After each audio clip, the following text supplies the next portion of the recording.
పరిశుద్ధమైన బైబిల్ గ్రంథం నుంచి ఫిలిప్పీలు రాసిన పత్రిక 2వ అధ్యాయము 6వ వచనం అందరం కలిసి చదువుకుంటాం. ఫిలిప్పీలకు రాసిన పత్రిక 2వ అధ్యాయము 6వ వచనం.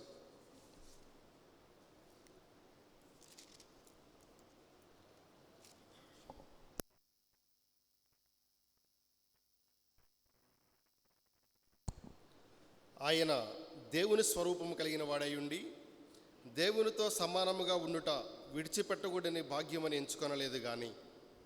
ప్రభు సహాయం చేయనట్టుగా ప్రార్థన చేసుకుందాం.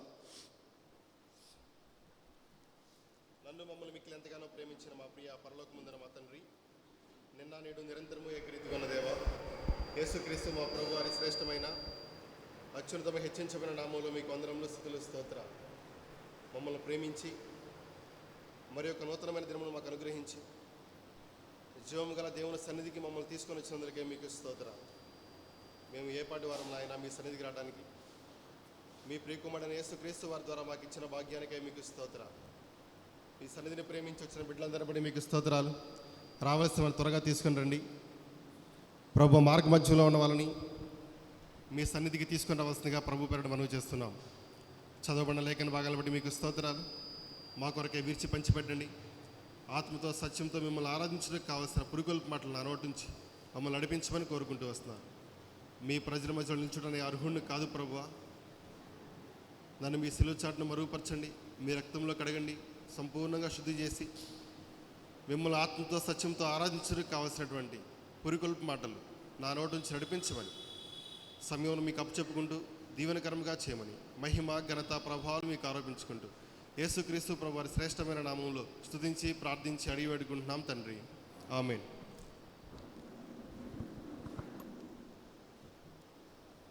చదవబడినటువంటి లేఖన భాగంలో దేవుని స్వరూపము కలిగిన వాడై ఉండి, దేవుని స్వరూపము, దేవుని యొక్క స్వరూపము ఏమై ఉన్నది అని కొన్ని విషయాలు బైబిల్ గ్రంథంలో ధ్యానించుకొని వాటిని బట్టి మన ప్రభువుని ఆరాధన చేద్దాం.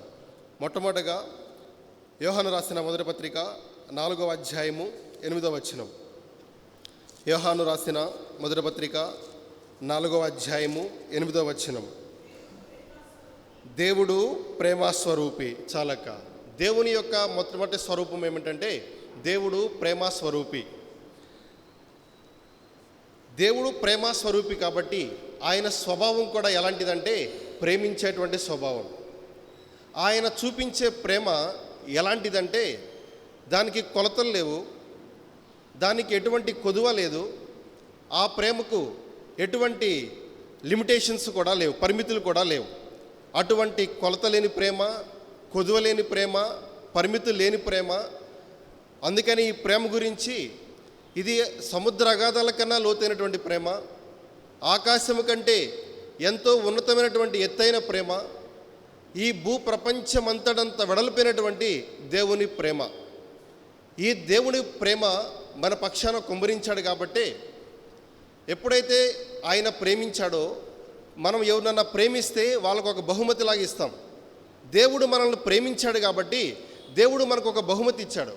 ఏంటా బహుమతి అంటే యోహాను సువార్త 3వ అధ్యాయము 16వ వచనం. దేవుడు లోకమును ఎంతో ప్రేమించెను. చాలక దేవుడు లోకమును ఎంతో ప్రేమించెను.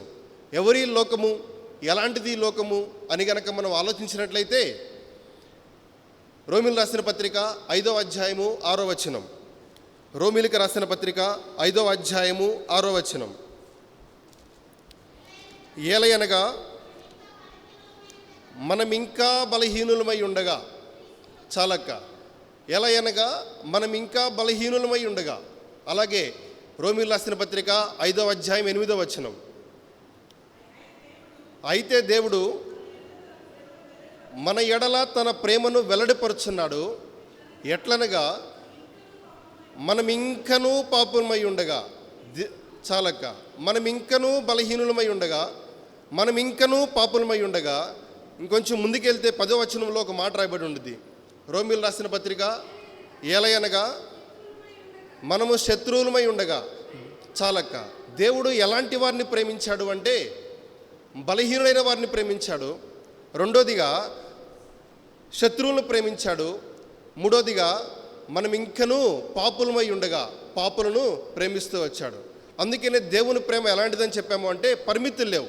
నేను ఇలాగుంటేనే ప్రేమిస్తాను, ఇది చేస్తేనే ప్రేమిస్తాను, ఇలాగ ఉంటేనే ప్రేమిస్తానని దేవుడు ఎక్కడా చెప్పకుండా ఆయన ప్రేమను ఎంతగా మన పక్షాన కుమ్మరించాడు అంటే, మన స్థితి చూడలా, మనం బలహీనులమా లేకపోతే మనం శత్రువులమా, మనం బలహీనులమా, మనం పాపులమా, అది ఏమీ చూడకుండా ఆయన మన పక్షాన తన ప్రేమను కుమ్మరించాడు. అందుకనే యోహాను సువార్త 3:16 దేవుడు లోకమును ఎంతో ప్రేమించెను. ఆ ఎంత అంటానికి లిమిట్ లేదు, ఆ అపారమైన ప్రేమ. అందుకనే ఆ ప్రేమని ఎలా చూపిస్తామంటే అగాపే ప్రేమ అంటాం. అంత ఉన్నతమైన ప్రేమ ఇంకోటి ఇక్కడ లేదు. మరి అంత ప్రేమ చూపించి మన కోసం ఏం చేశాడు దేవుడు? తన ఏకైక కుమారుడైనటువంటి అద్వితీయ కుమారుడైనటువంటి యేసుక్రీస్తు ప్రభువారిని మన కోసం ఈ లోకానికి పంపించాడు. ఆ కుమారుడు పట్ల ఆయన చెప్పిన మాట ఏంటంటే, ఈయన నా ప్రియకుమారుడు, ఈయన యందు నేను బహుగా సంతోషించున్నాను. ఆయనకి సంతోష కారణమైనటువంటి యేసుక్రీస్తు ప్రభువారిని బలహీనులమైన మన కోసము, శత్రువులమైన మన కోసము, ఆయనను ద్వేషించేటువంటి మన కోసము, అలాగే పాపులమైన మన కోసము తన సంతోష కారణమైనటువంటి కుమారుని కూడా అనుగ్రహించడానికి ఏమాత్రం కూడా వెనతీయలేదు. పాపులమైన మనకు రావాల్సిన శిక్షను, బలహీనమైన మన బలహీనత నుంచి విడిపించడానికి, శత్రువులైన మనల్ని తండ్రితో సమాధానపరచడానికి ఆయన ప్రియకుమారుణ్ణి ఈ లోకానికి పంపించి, అందుకని ఒక మాట రాయబడి ఉంటుంది. ఒక పాత రోజుల్లో ఎవరున్నా కనుక ఇద్దరు యుద్ధం జరుగుతూ ఉంటే ఆ రెండు వర్గాల మధ్య యుద్ధం కనుక చల్లారిపోవాలి అంటే ఒక వర్గంలో ఉన్నటువంటి ఒక బిడ్డను తీసుకొని వెళ్ళిపోయి అవతల వర్గానికి ఇవ్వాలి. అలా ఇవ్వటం వల్ల ఏమవుతుందంటే ఆ బిడ్డను బట్టి ఈ వర్గం ఉన్న వాళ్ళు వేరే వర్గం మీద ఏమాత్రం యుద్ధం చేసేవాళ్ళు కాదు. ఆ బిడ్డను ఏమంటారంటే పీస్ చైల్డ్, సమాధాన పుత్రుడు అంటారు. అలాగా దేవునికి మనకి మధ్యలో ఉన్నటువంటి వైరాన్ని బట్టి, దేవునికి మనకి మధ్యలో ఉన్నటువంటి ఆ వాదన బట్టి ఆ దేవుడు ఏం చేశాడంటే తన ప్రియకుమారుడైనటువంటి యేసుక్రీస్తు ప్రభువారిని మనకిచ్చినాడు. మనకివ్వటం వల్ల ఏమైంది అంటే ఆ యేసుక్రీస్తు ప్రభువారిని చూసినప్పుడల్లా మన మీద ఉన్న కోపమంతా చల్లారిపోతుంది. యేసుక్రీస్తు ప్రభువారిని చూసినప్పుడల్లా మన మీద ఉన్నటువంటి ఆ ద్వేషమంతా కూడా పోతుంది. యేసుక్రీస్తు ప్రభువారిని చూసినప్పుడల్లా మన శిక్ష అంతా దేవునికి గుర్తు రావటం లేదు. ఎందుకంటే ఆయన సమాధాన పుత్రుడిగా, ఆ పీస్ చైల్డ్గా యేసుక్రీస్తు ప్రభువారిని మనకు అనుగ్రహిస్తూ వచ్చాడు. ఆ యేసుక్రీస్తు ప్రభువారు మన కోసం ఏం చేస్తారంట్లా, మన దేవుడు మన ఎడల తన ప్రేమను వెల్లడిపరుచున్నాడు. ఎట్లనగా మనం ఇంకనూ పాపులమై ఉండగా మన కొరకు క్రీస్తు చనిపోయాను. నా పాపశిక్ష భరించడానికి యేసుక్రీస్తు ప్రభువారు 2024 సంవత్సరాల క్రితమే ఈ లోకానికి వచ్చి మన శిక్ష యావత్తును ఆయన మీద వేసుకొని ఆ కలువరి శిలువలో 3 మేకుల మధ్య తన ప్రాణాన్ని అర్పించి ఆయన రక్తంను కార్చి ఆ రక్తంలో మనల్ని ఏం చేశాడు? శుద్ధి చేసినాడు. ఇప్పుడు పాపులైన మనం ఏం చేయబడినామంటే పరిశుద్ధపరచబడినాం.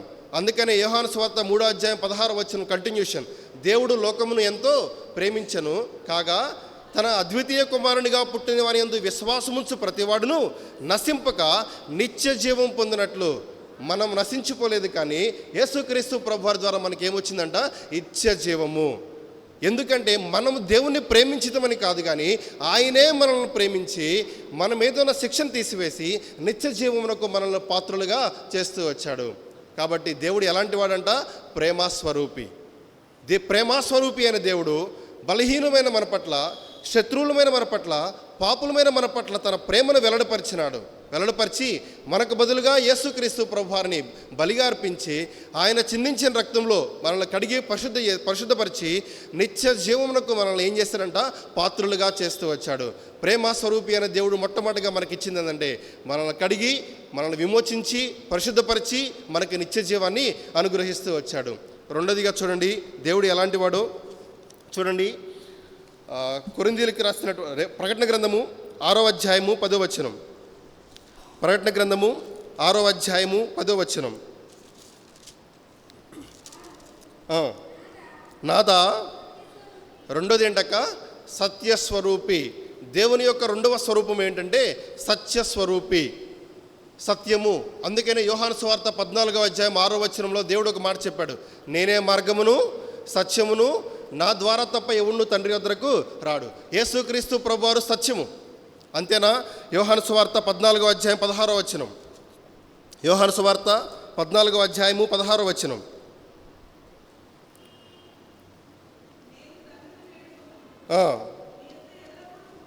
ఉండుటకై వేరొక ఆదరణకర్తను అనగా సత్యస్వరూపియగు ఆత్మను మీకు అనుగ్రహించినాడు. అలాగే యోహాను సువార్త 17వ అధ్యాయం 17వ వచనం. యోహాను సువార్త 17వ అధ్యాయము 17వ వచనం. ప్రతిష్ఠ చేయము, నీ వాక్యమే సత్యము. అలాగే తిమోతికి రాసినటువంటి మొదటి పత్రిక 3వ అధ్యాయము 15వ వచనం. తిమోతికి రాసిన మొదటి పత్రిక 3వ అధ్యాయము 15వ వచనం. అయినను నేను ఆలస్యం చేసిన ఎడల దేవుని మందిరములో అనగా జీవము గల దేవుని సంఘములో జనులు ఎలాగూ ప్రవర్తింపవలనో అది నీకు తెలియవలనని ఈ సంగతిలో నీకు రాయిచున్నాను. ఆ సంఘము సత్యమునకు స్తంభము. యేసుక్రీస్తు ప్రభువారే సత్యము, ఆయన యొక్క వాక్యము సత్యము, ఆయన యొక్క సంఘము సత్యమునకు ఆధారము స్తంభమునై ఉన్నది. ప్రభువునికి సంబంధించిన ప్రతిదీ కూడా సత్యమే. అందుకే ఆయన గురించి చెప్తూ ఈయనలో ఏ మాత్రము కూడా అబద్ధం లేదు, ఆయన అబద్ధమాడనేరని దేవుడు. చూడండి, హెబ్రీయులకు రాసిన పత్రిక 6వ అధ్యాయము 18వ వచనం. హెబ్రీయులకు రాసిన పత్రిక 6వ అధ్యాయము 18వ వచనం. ఆ వాగ్దానమునకు వారసులైన వారికి కనపరచవలనని తాను అబద్ధమాడజాలని వాడు. అదేవిధంగా సంఖ్యాకాండము 23వ అధ్యాయము 19వ వచనం. సంఖ్యాకాండము 23వ అధ్యాయము 19వ వచనం. దేవుడు అబద్ధమాడుటకు ఆయన మానవుడు కాదు. ఆయన ఏ మాత్రమును కూడా అబద్ధమాడని దేవుడు, అబద్ధమాడజాలని దేవుడు. అటువంటి సత్యస్వరూపి అయిన దేవుడు మనకేం చేశాడు? మరి మన పరిస్థితి ఏంటి? ఆయనైతే సత్యస్వరూపి, ఆయన అబద్ధం ఆడజాలని వాడు, ఆయనలో ఏమాత్రము అబద్ధము లేదు, ఆయన సంబంధించిన సమస్తమును సత్యమే. మరి మన సంగతి ఏంటి? చూడండి ఒక మాట, రోమీలకు రాసిన పత్రిక 3వ అధ్యాయము 4వ వచనం. రోమీలకు రాసిన పత్రిక 3వ అధ్యాయము 4వ వచనం.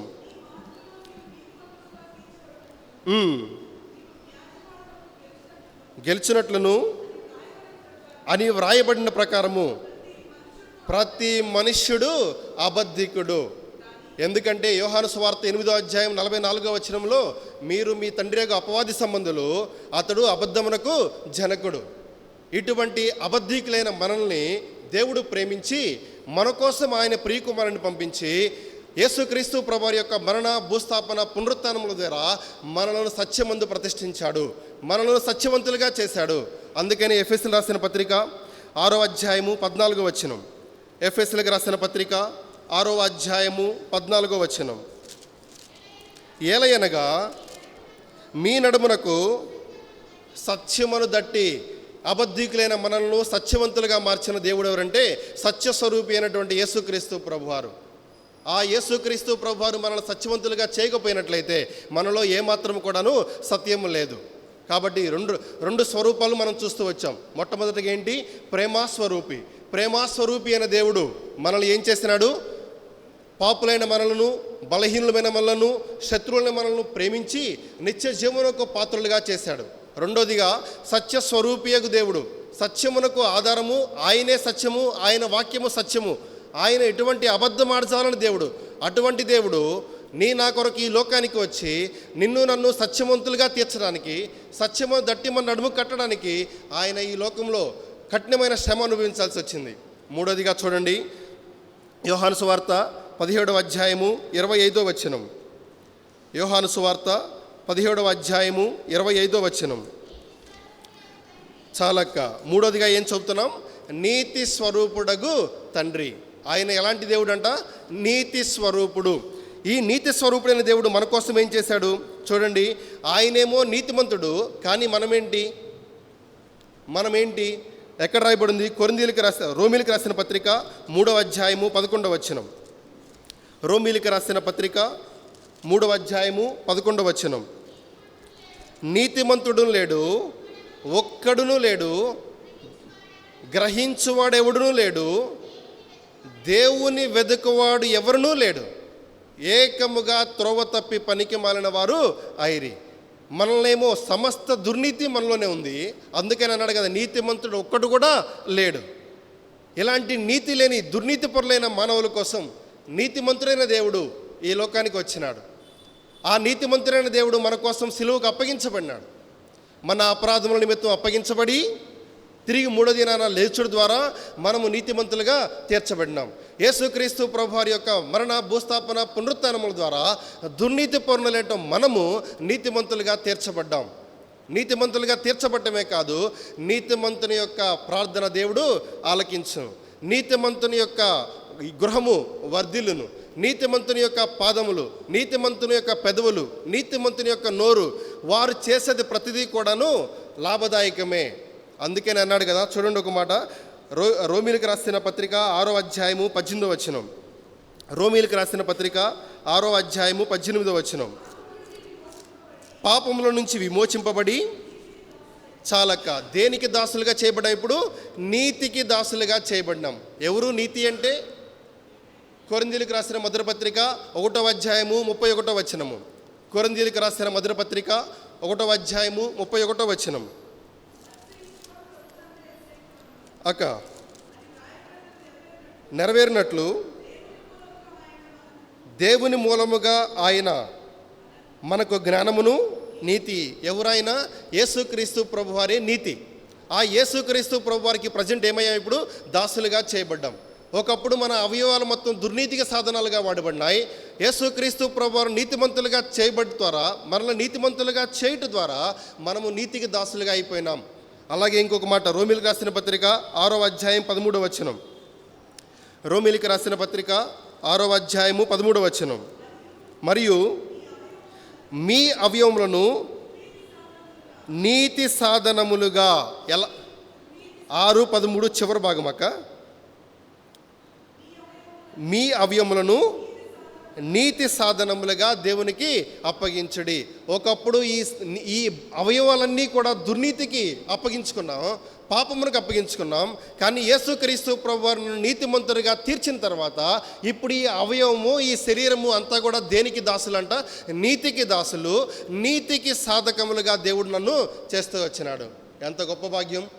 ఆలోచించుకుంటే, మన గడిచిన జీవితం కనుక ఆలోచిస్తే, ఏ మాత్రము కొంచెము కూడా నీతి లేని మనలను, కొంచెము కూడా మంచి లేని మనలను, కొంచెము కూడా ఏ మాత్రమును యోగ్యమైన జీవితం జీవించలేని మనల్ని దేవుడు ఎలా చేస్తూ వచ్చాడు అంటే, ఇతని అంతకుముందు ఎన్నడూ పాపం చేయలేదన్నట్టుగా నీతిమంతులుగా తీర్చి, ఇక మీదట మనం జీవించే జీవితం అంతా కూడా నీతికి దాసులుగా, నీతికి సాధనాలుగా చేసుకున్నాడు. ఎంత గొప్ప భాగ్యం! ఈ పాపాత్ముడికి ఆ నీతిమంతుడైన దేవునికి దాసులుగా చేయబడ్డమంటే మాటలు కాదు. అది మన స్వయం కార్యాలను బట్టి కాదు, మన పనులను బట్టి కాదు, మన మంచితనాన్ని బట్టి కాదు, మన దాన ధర్మాలను చేసేదాన్ని బట్టి కాదు. కానీ ఆ ప్రియుడే మనల్ని ప్రేమించిన కారణాన్ని బట్టి ఆ నీతిమంతుడైన దేవుడికి మనల్ని దాసులుగా, మన అవయవాలను నీతికి సాధనాలుగా చేసుకున్నాడు. ఎంత గొప్ప భాగ్యం అంటే, ఈ మట్టి దేహము దేవుని ఎదుట నిలబడటానికి అర్హులా? ఈ మంటి దేహము దేవుని ఎదుట పరిచయం చేయడానికి అర్హులమా? ఈ పాడైపోయిన దేహంతో దేవుని ఎదుట కూర్చొని దేవుణ్ణి ఆరాధించే భాగ్యమా? లేదే. కానీ ఈరోజు యేసుక్రీస్తు ప్రభువారిని బట్టి ఆయన సన్నిధిలో, ఆయన ఇంటిలో, జీవము గల దేవుని సన్నిధిలో, అయ్యా నీ నీతిని బట్టి మమ్మల్ని ఏం చేశావు? నీతికి దాసులుగా చేయబడినావు అని నోరు తెరిచి ఆరాధించే భాగ్యము ఎవరి ద్వారా కలిగింది? కేవలం యేసుక్రీస్తు ప్రభువారి ద్వారా మాత్రమే కలిగింది. చివరిగా ఇంకొక మాట చూడండి, కొరింథీయులకు రాసిన మొదటి పత్రిక 2వ అధ్యాయము 8వ వచనం. కొరింథీయులకు రాసిన మొదటి పత్రిక 2వ అధ్యాయము 8వ వచనం.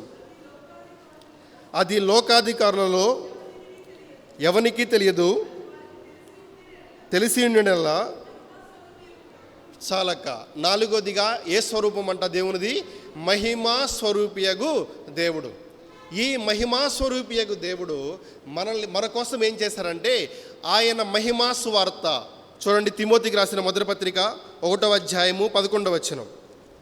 తిమోతికి రాసిన మొదటి పత్రిక 1వ అధ్యాయము 11వ వచనం. అయినను శ్రీమంతుడగు దేవుడు నాకు అప్పగించిన ఆయన మహిమగల సువార్త, ఆ మహిమగల సువార్త. అలాగే చూడండి, ఎఫెసీయులకు రాసిన పత్రిక 5వ అధ్యాయము 27వ వచనం. ఎఫ్ఎస్సి రాసిన పత్రిక 5వ అధ్యాయము 27వ వచనం. అటువలే ప్రేమించి అది కళంకమైనను ముడతయైనను అట్టిది మరి ఏదైనను లేక పరిశుద్ధమైనది గాను నిర్దోషమైనది గాను మహిమగల సంఘము కాను. మహిమగల సువార్త మనకు తీసుకొని వచ్చి మహిమగల సంఘంలో చేర్చిన మహిమగల రాజు. అందుకని ఆయన రాజ్యం కూడా ఎలాంటిదంట? మహిమగల రాజ్యం. చూడండి, రోమీలకు రాసిన పత్రిక ఫిలిప్పీలకు రాసిన పత్రిక 3వ అధ్యాయము, ఫిలిప్పీలకు రాసిన పత్రిక 3వ అధ్యాయము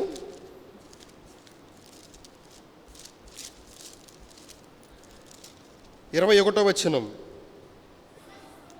సమస్తమును తనకు లోపర్చుకొనజాలన్న శక్తిని బట్టి ఆయన మన దీన శరీరమును తన మహిమగల శరీరమునకు, ఎలాగంట?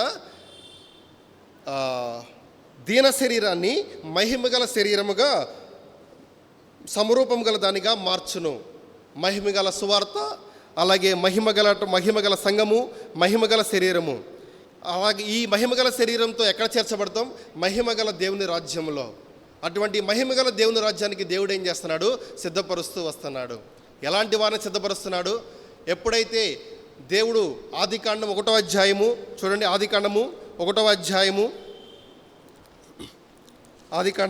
అధ్యాయము తన స్వరూపమందు దేవుడు తన 27వ వచనం. దేవుడు తన స్వరూపమందు నరుని సృజించెను. దేవుని స్వరూపంలో చేయబడిన మనము పాపం చేసి దేవుడు అనుగ్రహించే మహిమను కోల్పోయినాం. మరలా తిరిగి ఆ మహిమను మనకి ఇవ్వటానికి ఆ మహిమగల రాజే మన కొరకు ఆ కల్వరి శిలువలో ప్రాణం పెట్టి చనిపోయి సమాజపడి తిరిగి లేచి ఆ మహిమగల రాజ్యానికి వారసులుగా చేసినాడు. మహిమగల శరీరంతో మహిమగల రాజును దర్శించే భాగ్యం మనకు అనుగ్రహిస్తూ వచ్చినాడు. ఇలా ఇవ్వటానికి ఆయన స్వరూపము లేనివాడిగా యెషయా గ్రంథము 53వ అధ్యాయం 2వ వచనంలో ఆయన సొగసైనను స్వరూపమైనను లేక చూడనల్లని వానిగా చేయబడినాడు. ఎందుకంటే నీవు నేను మరలా తిరిగి తన కుమారుని యొక్క సారూప్యంలోకి చేర్చబడాలని, ఆ సారూప్యంలో చేర్చబడటానికే దేవుడు మనల్ని ఏర్పాటు చేసుకున్నాడు. ఇటువంటి తన కుమారుని యొక్క సారూప్యానికి పాత్రలుగా చేస్తున్న ప్రభువుకి మనం ఏమిచ్చినా రుణస్థులమే. కాబట్టి మన విరిగినలిగిన హృదయంతో మన స్తుతియాగం దేవునికి అర్పించినట్లుగా దేవుడు మనందరికీ సహాయం చేయనుగాక. దేవుడు ఏ స్వరూపి? ప్రేమ స్వరూపి. దేవుడు ఏ స్వరూపి? సత్యస్వరూపి. దేవుడు ఏ స్వరూపి? నీతి స్వరూపి. దేవుడు ఏ స్వరూపి? మహిమా స్వరూపి. ప్రేమగల స్వరూపంతో దేవుడు మనకేం చేస్తున్నాడో మనం నేర్చుకుంటూ వచ్చాం. వాటిని బట్టి దేవుడు మనతో మాట్లాడినట్లుగా ఆత్మతో సత్యంతో దేవుణ్ణి ఆరాధించినట్లు ప్రభు మనకు సహాయం చేయనుగాక.